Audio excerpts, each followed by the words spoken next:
ang paglilingkod na nakalulugod sa Diyos. Magpatuloy kayo sa pag-iibigan bilang magkakapatid kay Kristo. Huwag ninyong kalimutang patuloyin ang mga dayuhan sa tahanan ninyo. May mga taong gumawa niyan noon at hindi nila alam na mga anghel na pala ang mga bisita nila.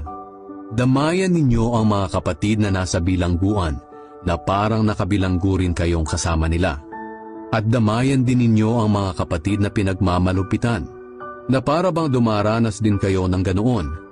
Dapat ninyong pahalagahan ang pag-aasawa at dapat ninyong iwasan ang pangangalunya sapagkat hahatulan ng Diyos ang mga nangangalunya at ang mga immoral.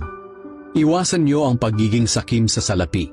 Maging kontento kayo sa anumang nasa inyo sapagkat sinabi ng Diyos, hinding-hindi ko kayo iiwan o pababayaan man.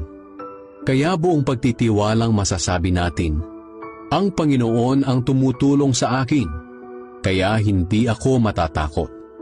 Ano ang magagawa ng tao laban sa akin? Alalahanin niyo ang mga dating namuno sa inyo na nagbahagi sa inyo ng salita ng Diyos. Isipin niyo kung paano silang namuhay at namatay na may pananampalataya.